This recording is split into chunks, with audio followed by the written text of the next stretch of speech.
Skip कर देंगे। Litre को कैसे कन्वर्ट करूं? एरिया, ये तो हमें आता है, हमने किया ना थोड़े दिन पहले, area of the floor. Hello प्यारे बच्चों, एक बार फिर से आपका स्वागत है पीडब्ल्यू फंडू यूट्यूब चैनल में। स्टूडेंट्स, आपकी खुशनुमा मैम यानी कि आपकी खुशी मैम एक बार फिर से आपके सामने है एक अमेजिंग से टॉपिक के लिए। तो आज हम पढ़ेंगे वॉल्यूम के बारे में।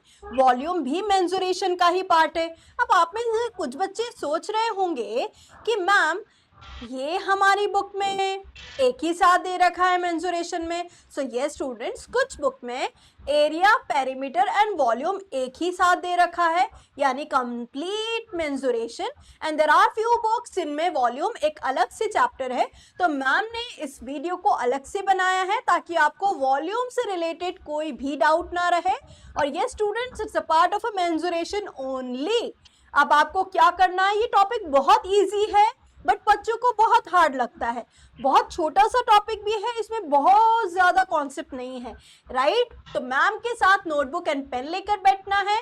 मैम जैसे जैसे क्वेश्चंस करा रही है आपको भी सॉल्व करना है और इम्पोर्टेंट फॉर्मूलाज को लिखते चले जाना है। और मैम साथ ही साथ ये भी बताएगी कि ढेर सारे फॉर्मूला को याद करने की ज़रूरत नहीं है, खुद से फॉर्मूलाज को कैसे क्रिएट किया जाता है। तो वॉल्यूम में क्या क्या आएगा, इसके नॉलेज की राइट को एक बार चेक कर लेते हैं। तो डेफिनेशन आएगी, यस डेफिनेटली। यूनिट कौन सी होती है वॉल्यूम की, वो देखेंगे। फिर हम देखेंगे कैपेसिटी क्या होती है और वॉल्यूम और कैपेसिटी में अंतर क्या है। कन्वर्जन देखेंगे, कैसे कन्वर्ट करते हैं using the formulas, and what are the formulas that you will be using in finding the volume as well as capacity।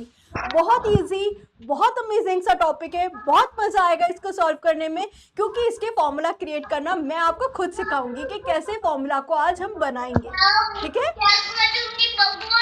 तो स्टूडेंट्स, आप जान लेते हैं व्हाट इज वॉल्यूम। वॉल्यूम आखिर होता क्या है? तो space inside the solid shape. आप बोलोगे मैम एरिया के टाइम भी आपने यही बोला था, space inside a figure is area. Actually students, जब हम एरिया की बात करते हैं तो हम 2D शेप्स के बारे में बात कर रहे थे, और यहाँ क्या लिखा है, यहाँ लिखा है सॉलिड शेप यानी कि 3D शेप। तो जो भी 3D शेप के अंदर का स्पेस होता है वो कहलाता है volume. Space inside the solid shape, और we can say 3D shape और figure is volume. Volume is a 3-dimensional unit. आ गया ना? It's a 3-dimensional unit and it is always measured in cubic unit. Cubic unit का मतलब होता है, जब एरिया के बारे में बात करते हैं, रिकॉल करो स्टूडेंट्स, हमने कहा था एरिया सेंटीमीटर स्क्वायर में आता है, इंचेस स्क्वायर में आता है। उसी तरह जब हम वॉल्यूम के बारे में बात करेंगे तो सेंटीमीटर क्यूब, मीटर क्यूब में आएगा, ठीक है? Next, what is the unit? अब हमने ढेर सारी यूनिट पढ़ रखी है ऑलरेडी मेजरमेंट की। अब हम पढ़ते हैं, एरिया की पढ़ ली थी, पेरीमीटर की पढ़ ली थी, वॉल्यूम की आज पढ़ लेते हैं। इसकी यूनिट क्या होगी? अगर साइड आपको मीटर में दे रखी है तो उसका जो वॉल्यूम आएगा वो मीटर क्यूब में आएगा या क्यूबिक मीटर्स में आएगा।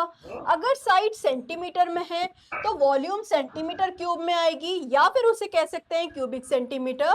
सिमिलरली अगर साइड मिलीमीटर में दे रखी है तो मीटर क्यूब में उसकी वॉल्यूम आएगी। इसी तरह किलोमीटर्स में होगा, इसी तरह इंचेस में होगा। Okay, same.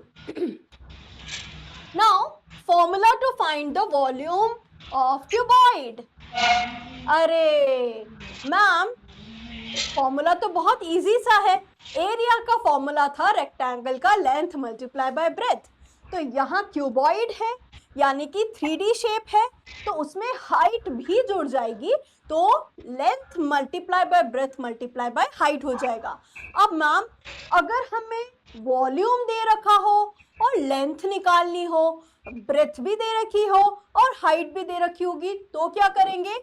What ma'am is trying to say, हमने पढ़ा volume is equals to length multiply by breadth multiply by height. बहुत ध्यान से देखना स्टूडेंट्स, आपके 3 फॉर्मूला यहीं से बन के तैयार हो जाएंगे बिना याद करे, ठीक है? अगर वॉल्यूम आपको दे रखा है और लेंथ आपको फाइंड करना है, ब्रेथ एंड हाइट आपको दे रखी है, तो वॉल्यूम को ब्रेथ मल्टीप्लाई बाय हाइट। अगर आपने मेरी वीडियो ध्यान से देखी थी पिछली वाली, मैंने आपको बताया था कि ये जो इज इक्वल्स टू का साइन होता है वो साइन नहीं चेंज करने देता है, साइड नहीं चेंज करने देता है। बी और एच जो है वो बिल्कुल खुश नहीं है लेंथ के साथ, उन्हें जाना है अपने फ्रेंड वॉल्यूम के पास, बट इक्वल्स टू का साइन गार्ड की तरह बैठा है, जाने ही नहीं दे रहा है।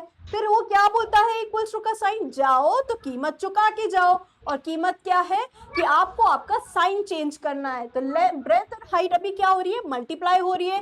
तो जब वो यहाँ आ जाएगी वॉल्यूम के पास तो डिवाइड में आ जाएगी, breath multiply by height. Okay, तो ये वैल्यू हो गई हमारी लेंथ की। इसी तरह अगर ब्रेथ हमें दे रखी है और ब्रेथ हमें निकालनी है और लेंथ एंड हाइट दे रखी है, तो वो बन जाएगा volume divide by length multiply by height is equals to breath.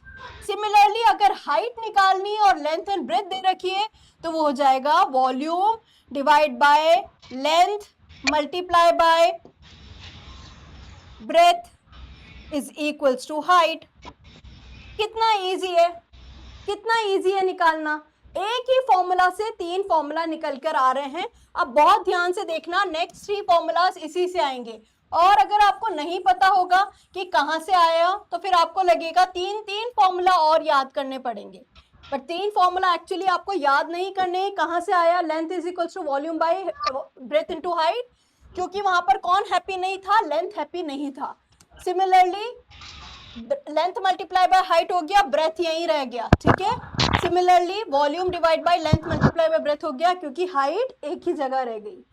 अब जान लेते हैं formula to find the volume of the cube. अभी तक बात करी थी क्यूबॉइड की, अब स्क्वायर का एरिया याद करो, साइड मल्टीप्लाई बाय साइड हो जाती है।